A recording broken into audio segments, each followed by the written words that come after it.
Hello नमस्कार साथियों, कैसे हैं आप लोग। ऐसा आप लोग अच्छे होंगे। दोस्तों स्वागत है एक बार फिर से आप सभी का हमारे यूट्यूब चैनल एमके इंजीनियर में। यदि आप चैनल पर नए हैं तो चैनल को सब्सक्राइब करिए, वीडियो को लास्ट तक देखिए और वीडियो पसंद आए तो वीडियो को लाइक कीजिए। तो चलिए आज हम लोग बात करने वाले हैं फिर एक नए चुनावी राज्य के बारे में, जहाँ पे 2021 में चुनाव होने वाला है। जी हाँ, हम बात कर रहे हैं पश्चिम बंगाल का।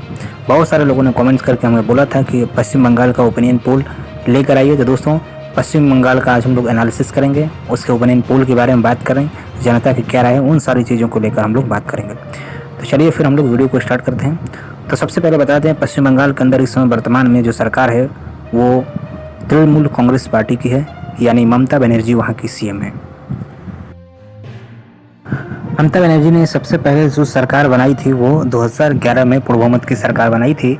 उस समय जो है कि वाम मोर्चे के किलों को ढहाकर ममता बनर्जी ने एक इतिहास रच दिया था।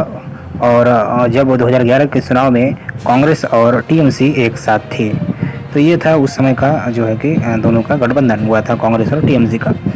वही बात कर ले अगर हम पश्चिम बंगाल के राज्यपाल की, आप लोग देखते होंगे न्यूज़ में हमेशा आता रहता है पश्चिम बंगाल के राज्यपाल और मुख्यमंत्री में लगातार अनबन होती रहती है और न्यूज़ में खबरें आती रहती हैं। तो वहाँ के राज्यपाल हैं जगदीप धनखड़ हैं, और जगदीप धनखड़ जो है कि भारतीय जनता पार्टी से ताल्लुक़ रखते हैं। ये जो है कि पूर्व में भारत सरकार में केंद्रीय मंत्री भी रह चुके हैं, साथ ही साथ ये भारतीय जनता पार्टी से झुंझुनू से लोकसभा के सांसद भी रह चुके हैं। चलिए अब बात कर लेते हैं पश्चिम बंगाल में सक्रिय प्रमुख राजनीतिक दल जिनका वहाँ पे वजूद है, जो कि लड़ाई में बने रहते हैं, राजनीति के केंद्र में बने रहते हैं, ऐसे दलों की हम बात कर लेते हैं। तो सबसे प्रमुख दल जो वहाँ पे सत्ता में इस समय वो है टीएमसी यानी तृणमूल कांग्रेस पार्टी।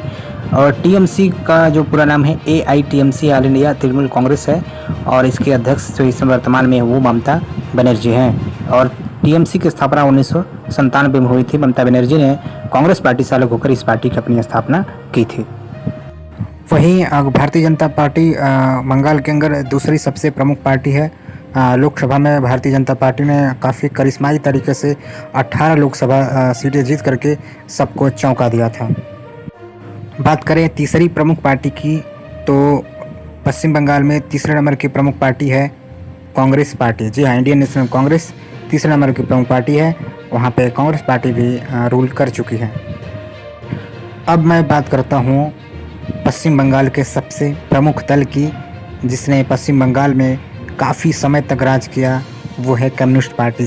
जी हाँ, कम्युनिस्ट पार्टी ने पश्चिम बंगाल में काफ़ी समय तक राज किया और एक छत्र राज किया। करीब करीब 35 सालों तक वहाँ पे कम्युनिस्ट पार्टी का राज रहा, 34 सालों तक। तो इस तरीके से बंगाल को लाल किला कहा जाता था उस ज़माने में, यानी कम्युनिस्टों का गढ़ था बंगाल, जिसको ध्वस्त किया ममता बनर्जी ने। चलिए अब हम आपको बताते हैं कि पश्चिम बंगाल में लोकसभा और विधानसभा की सीटें कितनी हैं। लोकसभा सीटों की बात की जाए तो लोकसभा की 42 सीटें हैं। वहीं विधानसभा की बात की जाए तो विधानसभा में 294 सीट हैं, और इसमें जिसको 148 सीट मिल जाएगा उसको मिल जाएगा पूर्ण बहुमत। चलिए अब आपको बता देते हैं लोकसभा 2019 के परिणाम। 2019 में जो लोकसभा चुनाव हुआ था, उस चुनाव में भारतीय जनता पार्टी को मिली थी 18 सीटें, तृणमूल कांग्रेस को मिली थी 22 सीटें, इंडियन नेशनल कांग्रेस को मिली थी 2 सीटें, एवं सीपीआई को केवल और केवल 0 सीट मिली थी, यानी सीपीआईएम या वाम दलों का कोई भी खाता नहीं खोला। चलिए अब आपको बता देते हैं 2016 विधानसभा का चुनाव जो वेस्ट बंगाल का हुआ था, उस समय कौन सी पार्टी को कितनी सीटें मिली थी। देखिए उस समय जो है कि Congress party, Indian national Congress को 44 सीटें, कम्युनिस्ट पार्टी ऑफ इंडिया को 1 seat, communist party of India Marxist को 26 सीट, और भारतीय जनता पार्टी को 3 सीटें मिली थी। अब इसके अलावा जो मेन पार्टी है जो गवर्नमेंट में है, रूलिंग में है, बात करें ऑल इंडिया तृणमूल कांग्रेस यानी टीएमसी की, तो टीएमसी को उस समय ज़बरदस्त जीत मिली थी, 211 सीटें मिली थी। वहीं ऑल इंडिया फॉरवर्ड ब्लॉक को 2 सीटें, रिवोल्यूशनरी सोशलिस्ट पार्टी को 3 सीट, गोरखा जनमुक्ति मोर्चा को 3 सीट, और निर्दलीयों के खाते में 1 सीट गई थी। तो कुल मिलाकर 294 सीटों का ये रहा विवरण। अब चलिए आगे देखते हैं। चलिए दोस्तों फिर हम आपको बताते हैं ओपिनियन पोल के बारे में। जो हमने पोल किया उस पोल के हिसाब से किसको कितनी सीटें मिलेंगे। और ध्यान रखिए आज का जो हमने पोल बनाया है हर डिस्ट्रिक्ट वाइज बनाया है, प्रत्येक ज़िले में कितनी सीटें हैं और किस तरीके का समीकरण बन रहा है उस हिसाब से मैंने बनाया है। तो चलिए सबसे पहले हम बात करते हैं कोलकाता की। जी हाँ, वेस्ट बंगाल की जो राजधानी है कोलकाता, कोलकाता से हम स्टार्ट कर गए हैं। तो आपकी स्क्रीन पे आ गया कोलकाता। देखिए कोलकाता में टोटल जो सीटें हैं वो 11 सीटें हैं कोलकाता के अंदर। और यहाँ पे देखिए किसके खाते में कितनी सीटें जाएंगी, टीएमसी के खाते में सबसे ज़्यादा सीटें जा रही हैं। टीएमसी का गढ़ रहा है कोलकाता एक, तो टीएमसी को 8 सीटें, बीजेपी को 3 सीटें, कांग्रेस को कोई सीट नहीं मिल रही है यहाँ पे, और सीपीएम को भी कोई सीट नहीं मिल रही है। तो कोलकाता में सबसे आगे टीएमसी है। नेक्स्ट देखते हैं अगला ज़िला कौन सा। नेक्स्ट हम बात करते हैं हावड़ा की। देखिए हावड़ा में यहाँ पे 16 सीटें हैं हावड़ा के अंदर, और यहाँ पर अभी टीएमसी का ये गढ़ रहा है हावड़ा। और हावड़ा में टीएमसी को 12 सीटें, बीजेपी को 4 सीटें, इंडियन नेशनल कांग्रेस को 0 सीटें, सीपीएम को 0 सीटें। इन लोगों को कोई सीटें नहीं मिल रही हैं। चलिए अब नेक्स्ट देख लेते हैं अगला ज़िला। बात करते हैं दक्षिण 24 परगना की बात कर लेते हैं। दक्षिण 24 परगना में जो सीटें हैं काफ़ी ज़्यादा सीटें हैं, 31 सीट है। और यहाँ पर देखिए स्थिति इस प्रकार की है कि टीएमसी तृणमूल कांग्रेस को सबसे ज़्यादा सीट मिल रही है, उसका गढ़ है बिल्कुल टीएमसी का। यहाँ पे 26 सीटें टीएमसी के खाते में जा रही हैं। भारतीय जनता पार्टी की बात करें तो बीजेपी के खाते में 4 सीट जाती हुई दिख रही है। वहीं लेफ्ट की बात करें तो लेफ्ट फ्रंट के पास यानी सीपीएम के खाते में 1 सीट जा रही है। और कांग्रेस की बात करें तो कांग्रेस को यहाँ पर कोई सीट नहीं मिल रही है। चलिए अगला ज़िला जो हुगली है। देखिए हुगली की बात करें तो हुगली में टोटल 18 सीटें हैं, और यहाँ पे टीएमसी को सबसे ज़्यादा सीट मिल रही है 10 सीट, और बीजेपी को 8 सीट। वहीं बात करें कांग्रेस की तो कांग्रेस को कोई सीट नहीं मिल रही है। बात करें लेफ्ट फ्रंट की तो लेफ्ट फ्रंट को भी कोई सीट यहाँ पे नहीं मिल रही है। लेकिन यहाँ पे मैं आपको बता दूँ हुगली के अंदर टीएमसी और बीजेपी के बीच सभी सीटों पर कांटे की टक्कर है। उसके बाद बात करें पूर्व मेदिनीपुर की, तो देखिए पूर्व मेदिनीपुर में 16 सीटें हैं, और यहाँ पर भी बीजेपी और कांग्रेस के बीच टक्कर है। यहाँ देखिए टीएमसी को 11 सीटें मिल सकती हैं, तृणमूल कांग्रेस पार्टी 11 सीटों पर आगे चल रही है, बीजेपी को 5 सीट। वहीं बात करें कांग्रेस पार्टी को तो कांग्रेस को यहाँ पे कोई सीट नहीं मिल रही है। वहीं बात करें लेफ्ट फ्रंट की तो लेफ्ट पार्टीज़ को भी कोई भी यहाँ पे सीटें नहीं मिल रही हैं। चलिए अगला बात करते हैं हम पश्चिम मेदिनीपुर की। पश्चिम मेदिनीपुर में टोटल 15 सीटें हैं, और यहाँ पर देखिए टीएमसी के खाते में 10 सीटें जाती हुई दिख रही हैं। वहीं बात करें भारतीय जनता पार्टी बीजेपी की तो बीजेपी के खाते में 5 सीट जाती हुई दिख रही है। बात करें इंडियन नेशनल कांग्रेस की तो इंडियन नेशनल कांग्रेस को यहाँ पे कोई सीट नहीं मिल रही है। लेफ्ट पार्टीज़ को भी कोई यहाँ पे सीट नहीं मिल रही है। तो यहाँ पर भी सबसे ज़्यादा जो है कि सीटें टीएमसी के खाते में जाती हुई दिख रही हैं। चलिए अगला हम देख लेते हैं। आगे देखिए झारग्राम। झारग्राम में टोटल जो है कि 4 सीटें हैं, और यहाँ पे टीएमसी और बीजेपी के बीच कांटे की टक्कर दिखाई दे रही है। आईएनसी और लेफ्ट पार्टीज़ कहीं भी ज़मीन पर दिख नहीं रही है। तो यहाँ पे जो संभावनाएं हैं टीएमसी के खाते में 2 सीटें जा सकती है, और बीजेपी के खाते में 2 सीटें जा सकती हैं। आगे बात कर लेते हैं। अगला है पुरुलिया। पुरुलिया की बात करें तो पुरुलिया में 9 सीटें हैं, और यहाँ पे बीजेपी मजबूत है पुरुलिया के अंदर। भारतीय जनता पार्टी को यहाँ पे 6 सीटें मिल सकती हैं। वहीं टीएमसी की बात करें तो टीएमसी के खाते में 3 सीट जाती हुई दिख रही है। टोटल यहाँ पे 9 सीटें हैं, तो इस हिसाब से बीजेपी यहाँ पे आगे चल रही है। अब वहीं बात कर लेते हैं अगला बांकुरा की। तो बांकुरा में टोटल 12 सीटें हैं। दोस्तों अगर कहीं कुछ त्रुटि हो सीटों को लेकर के या फिर प्रोनाउंसिएशन में तो उसके लिए क्षमा चाहेंगे।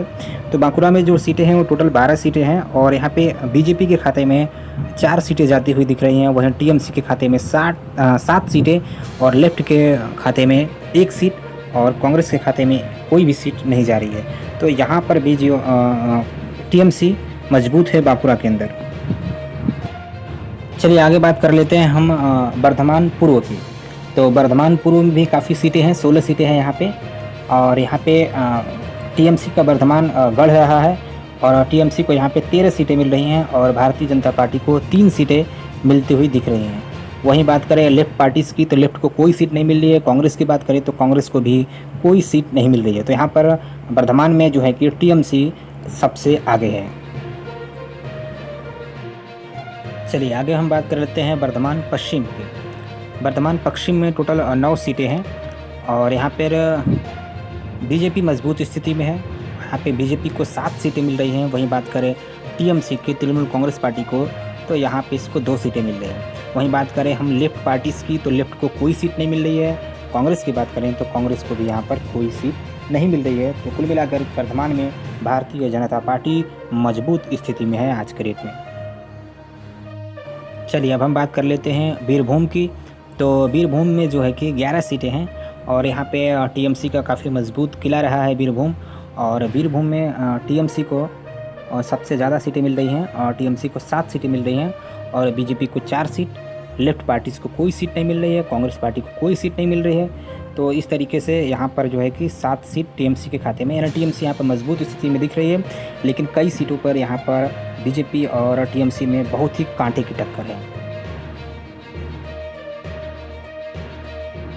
चलिए अब हम आपको बताते हैं उत्तर 24 परगना के बारे में। देखिए यहाँ उत्तर 24 परगना में भी बहुत सीटें हैं, 33 सीट है यहाँ पर। और इसमें काफ़ी जो है कि कांटे की लड़ाई है टीएमसी और बीजेपी के अंदर, दोनों के बीच टक्कर की फाइट है। यहाँ बात करें टीएमसी को तो टीएमसी को 18 सीट मिल सकती हैं। भारतीय जनता पार्टी की बात करें तो बीजेपी को 15 सीटें मिल सकती हैं। इंडियन नेशनल कांग्रेस की बात करें तो यहाँ पे कांग्रेस के खाते में एक भी सीट नहीं जा रही है।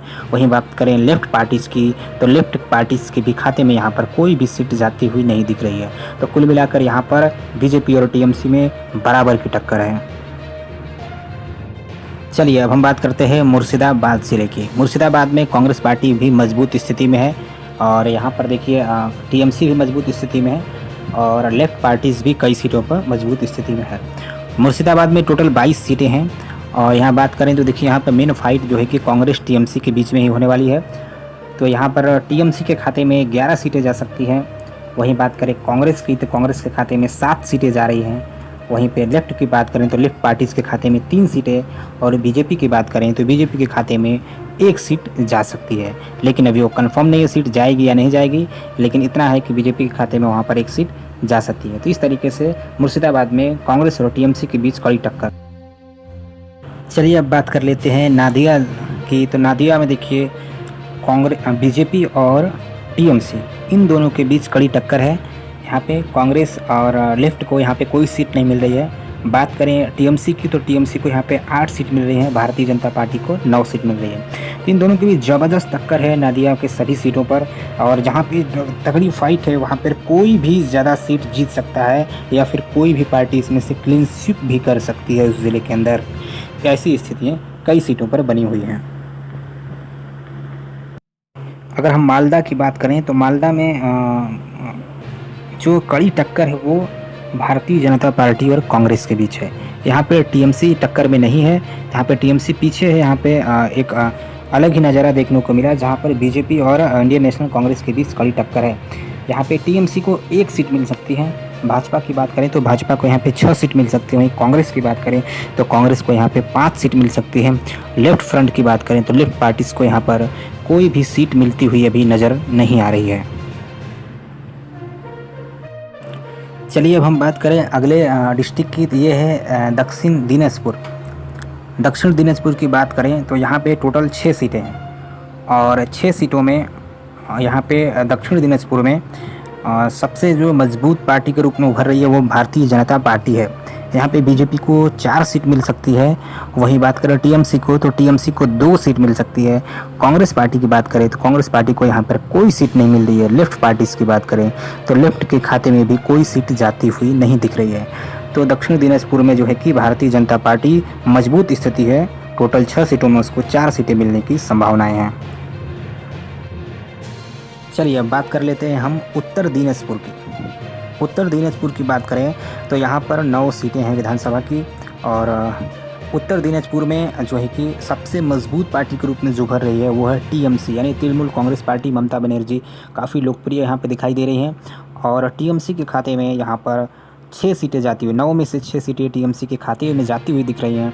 वहीं अदर 3 की बात करें तो उसमें भारतीय जनता पार्टी को 1 सीट मिल सकती है, लेफ्ट पार्टीज़ को 1 सीट मिल सकती है, इंडियन नेशनल कांग्रेस को भी यहाँ पर 1 सीट मिल सकती है। तो कुल मिलाकर उत्तर दिनाजपुर में टीएमसी यानी तृणमूल कांग्रेस पार्टी काफ़ी मजबूत स्थिति में दिख रही है।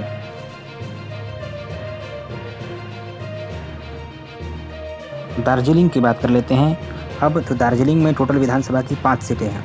दार्जिलिंग के अंदर भारतीय जनता पार्टी सबसे मजबूत स्थिति में है और दार्जिलिंग की सभी सीटों पर बीजेपी मजबूत स्थिति में है और यहाँ एक सीट जो सिलीगुड़ी की है दार्जिलिंग के अंदर, उस पर लेफ्ट पार्टीज़ जो है कि काफ़ी मजबूत स्थिति में है। तो यहाँ पर बीजेपी के खाते में 4 सीट जा सकती है, लेफ्ट के खाते में 1 सीट, टीएमसी को कोई सीट नहीं मिल रही है, इंडियन नेशनल कांग्रेस पार्टी को यहाँ पर कोई सीट नहीं मिल रही है। तो दार्जिलिंग में बीजेपी का जलवा है।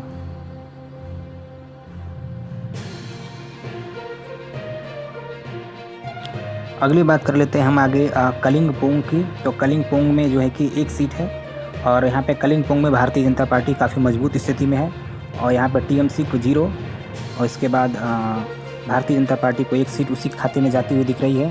कांग्रेस को भी यहाँ पे 0 सीट मिलेगी और लेफ्ट पार्टीज़ को भी यहाँ पर कोई सीट नहीं मिल रही है, यानी 1 सीट है और 1 सीट जो है कि बीजेपी के खाते में जा रही है। बीजेपी काफ़ी मजबूत स्थिति में यहाँ पर है।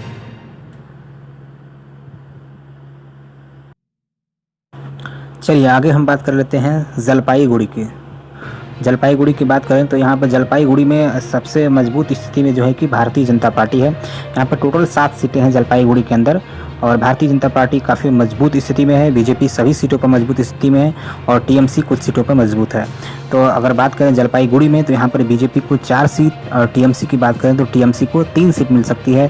कांग्रेस और लेफ्ट पार्टीज़ को यहाँ पर कोई भी सीट नहीं मिल रही है। तो इस तरीके से जलपाईगुड़ी के सभी सीटों पर बीजेपी और टीएमसी में आमने सामने की कांटे की टक्कर चल रही है। चलिए आगे हम बात करते हैं। तो आगे जो है कि अलीपुरद्वार डिस्ट्रिक्ट की बात कर लेते हैं। अलीपुरद्वार में जो है कि विधानसभा की 5 सीटें हैं। बात करें अलीपुरद्वार की तो यहाँ पे भारतीय जनता पार्टी काफ़ी मजबूत स्थिति में है और बीजेपी के सामने कोई भी टिकता हुआ नज़र नहीं आ रहा। अलीपुरद्वार में 5 सीटें हैं और 5 में भारतीय जनता पार्टी 4 सीटों पर काफ़ी मजबूत स्थिति, यानी 4 सीटें बीजेपी खाते में जा सकती हैं, टीएमसी के खाते में 1 सीट जा सकती है, इंडियन नेशनल कांग्रेस और लेफ्ट पार्टीज़ के खाते में 0 सीटें और अलीपुरद्वार में सबसे मजबूत स्थिति में अगर देखें तो भारतीय जनता पार्टी है। आगे डिस्ट्रिक्ट की बात करें तो अगला डिस्ट्रिक्ट है कूच बिहार। देखिए कूच बिहार की बात करें तो कूच बिहार में भी 9 सीटें हैं विधानसभा की और यहाँ पर भी भारतीय जनता पार्टी काफ़ी मजबूत स्थिति में है। सबसे मजबूत स्थिति में बीजेपी है यहाँ कूच बिहार में। यहाँ पर भारतीय जनता पार्टी के खाते में 6 सीटें जा सकती हैं, टीएमसी के खाते में 3 सीटें जा सकती हैं, कांग्रेस और लेफ्ट पार्टीज़ के खाते में कोई सीट नहीं जा रही, इनका खाता यहाँ पर भी नहीं खुल रहा है। तो बात करें कूच बिहार की तो यहाँ पर सबसे मजबूत स्थिति में बीजेपी है और बीजेपी यहाँ पर सबसे ज़्यादा सीटें जीतने की स्थिति में है।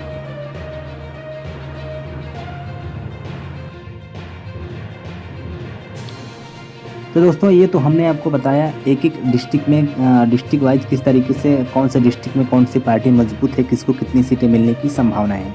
तो फाइनल फिगर आपके सामने रखें कि पूरी कितनी सीटें किसको मिलेगी, उससे पहले 2 कंडीशन पर हम लोग विचार करेंगे। सबसे कंडीशन नंबर 1, अगर सीपीआई और इंडियन नेशनल कांग्रेस गठबंधन करके चुनाव में जाते हैं। दूसरा कंडीशन टीएमसी और इंडियन नेशनल कांग्रेस गठबंधन करके चुनाव में जाते हैं। ये 2 कंडीशन है। तो सीपीआई और कांग्रेस अगर गठबंधन करके चुनाव में जाते हैं तो बहुत बड़ा कोई फ़ायदा नहीं होता है। जो इनको सीटें मिलने वाली हैं उसमें 10-15 सीटों का इजाफा हो जाएगा। तो टोटल ये जो है कि 30 से 35 सीटें जीत सकते हैं। अब दूसरी बात करें ममता बनर्जी और कांग्रेस की, तो टीएमसी और इंडियन नेशनल कांग्रेस यदि गठबंधन करके जाते हैं तो इनको बड़ा फ़ायदा होता हुआ दिख रहा है और ये दोनों मिलाकर करीब करीब 2011 की तरह ही काफ़ी बम्पर जीत हासिल कर सकते हैं और दोनों मिलाकर करीब करीब 200 सीटों तक पहुंच सकते हैं। तो हमने ये दोनों कंडीशन और गठबंधन के विषय में बता दिया। अब चलिए फाइनल फिगर की तरफ, फाइनल परिणाम की तरफ बढ़ते हैं।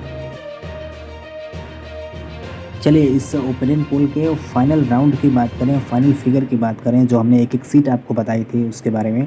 तो देखिए यहाँ पर टीएमसी फिर से सरकार बनाती हुई दिख रही है। टीएमसी को 160 सीटें मिल सकती हैं। वहीं मुख्य विपक्षी पार्टी अब बंगाल में अगर कोई बन रहा है वो है भारतीय जनता पार्टी। भारतीय जनता पार्टी के खाते में 113 सीटें जाती हुई दिख रही हैं। वहीं बात करें लेफ्ट पार्टीज़ की तो लेफ्ट पार्टियों के खाते में 7 सीटें जाती हुई दिख रही हैं। और फिर इंडियन नेशनल कांग्रेस यानी कांग्रेस पार्टी की बात करें तो कांग्रेस जो है कि बंगाल से मुख्य विपक्षी पार्टी का दर्जा खोती हुई दिख रही है और कांग्रेस को इस चुनाव में महज 14 सीटें मिलने की संभावनाएं हैं। तो दोस्तों हमारे इस ओपिनियन पोल के हिसाब से टीएमसी यानी ममता बनर्जी फिर से बंगाल में सरकार बना सकती हैं। दोस्तों इस ओपिनियन पोल को लेकर आपकी अपनी क्या है राय, आप भी बताइए। पश्चिम बंगाल में कौन 2021 में सरकार बना सकता है? पश्चिम बंगाल के आप किस ज़िले से बिलोंग करते हैं, अपने ज़िले का नाम कमेंट ज़रूर करिएगा, ताकि हमें भी समझने में आसानी हो कि कहाँ-कहाँ से पश्चिम बंगाल से लोग हमारे साथ जुड़े हुए हैं। तो चलिए मिलते हैं आपसे नेक्स्ट वीडियो में। वीडियो को लाइक कीजिए, शेयर कीजिए और चैनल को सब्सक्राइब कीजिए। Thank you.